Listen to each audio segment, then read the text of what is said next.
खबर राजस्थान के अलवर से आ रही है। गौरक्षा के लिए एक रैली और रथ यात्रा का आयोजन हुआ और इस दौरान गौ माता को राष्ट्रीय पशु घोषित करने और गौकशी पर सख्त रोक लगाने की मांग उठाई गई। इस दौरान बड़ी संख्या में गौरक्षा दल के कार्यकर्ताओं ने खेड़ली कस्बे समेत आसपास के ग्रामीण क्षेत्रों में गौरक्षा के लिए रैली और रथ यात्रा का आयोजन किया गया। रथ यात्रा में गाय के मूर्ति के साथ भारी संख्या में आसपास के लोगों ने हिस्सा लिया। ये रथ यात्रा पूरे शहर में घुमाई गई। रथ यात्रा में शामिल लोगों ने केंद्र और राज्य सरकारों से शीघ्र निर्णय लेते हुए गौ माता को राष्ट्रीय पशु का दर्जा देने तक का तथा देश भर में गौ हत्या पर प्रभावी प्रतिबंध सुनिश्चित करने की मांग की है। पद यात्रा के दौरान गौरक्षा दल और यात्रा में शामिल लोगों ने जन आंदोलन की भी चेतावनी दी है। बद्रीनाथ धाम में श्रद्धालुओं की संख्या लगातार बढ़ रही है और हर दिन हजारों की संख्या में श्रद्धालु दर्शन के लिए बद्रीनाथ धाम पहुंच रहे हैं। चारधाम यात्रा ने नए रिकॉर्ड कायम कर दिए हैं और कपाट खुलने के मात्र 1.5 महीने के अंदर अंदर लगभग 10 लाख श्रद्धालु भगवान बद्री विशाल के दर्शन अब तक कर चुके हैं। ये संख्या अब तक के सभी पुराने रिकॉर्ड तोड़ चुकी है। आंकड़ों के मुताबिक बद्रीनाथ धाम में हर रोज लगभग 25 से 30 हजार श्रद्धालु दर्शन के लिए पहुंच रहे हैं। 23 अप्रैल को कपाट आम श्रद्धालुओं के लिए खोले जाने के बाद से ही लगातार बड़ी संख्या में यात्री धाम आ रहे हैं। धाम में हजारों श्रद्धालुओं की निरंतर आमद को देखते हुए प्रशासन पूरी तरीके से सतर्क है। भीड़ प्रबंधन और सुचारू दर्शन व्यवस्था सुनिश्चित करने के लिए यात्रा मार्गों से लेकर धाम क्षेत्र तक पुलिस बल और यात्रा प्रबंधन दल तैनात किए गए हैं। श्रद्धालुओं की इस बढ़ती संख्या से स्थानीय व्यापारियों और होटल व्यवसायियों में भी उत्साह है। इससे क्षेत्रीय अर्थव्यवस्था को मजबूती मिली है। अब आपको लिए चलते हैं बद्रीनाथ हाईवे पर स्थित कर्णप्रयाग के कर्ण मंदिर में, जो इन दिनों श्रद्धालुओं के लिए गहरे आस्था का केंद्र बन गया। बद्रीनाथ धाम से लौटते समय तीर्थयात्री इस पौराणिक मंदिर में दर्शन कर अपनी चारधाम यात्रा को पूर्ण और धन्य महसूस कर रहे हैं।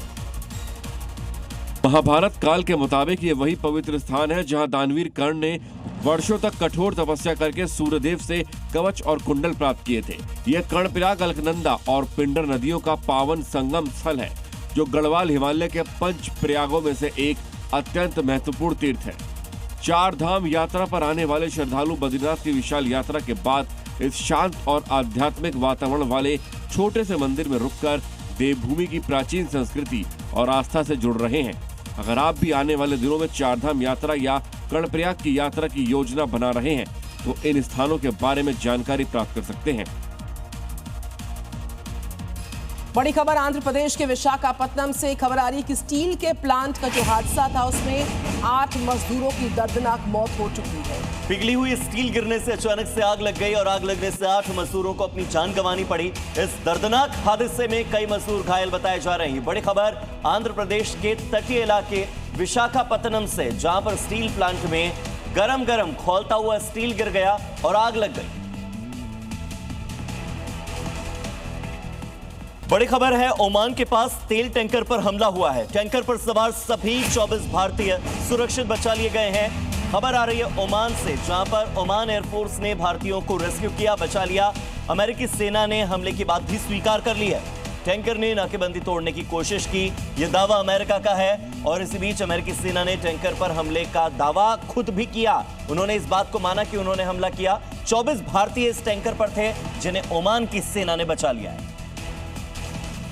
भारतीय नौसेना के जाबाजों ने साहसिक रेस्क्यू ऑपरेशन को अंजाम देकर अपनी वीरता का परिचय दिया। नौसेना के हेलीकॉप्टर सीधा जलते हुए जहाज के ऊपर पहुंचे, जहां नीचे आग धधक रही थी। ऊपर तेज हवाएं थी और बीच में फंसी थी 24 जिंदगियां। नौसेना के जवानों ने हेलीकॉप्टर से रस्सियां नीचे उतारी और एक एक कर सभी नाविकों को हवा में उठाकर सुरक्षित बाहर निकाला। जहाज भारत के कारवां बंदरगाह से ओमान के दुकुम बंदरगाह की ओर जा रहा था।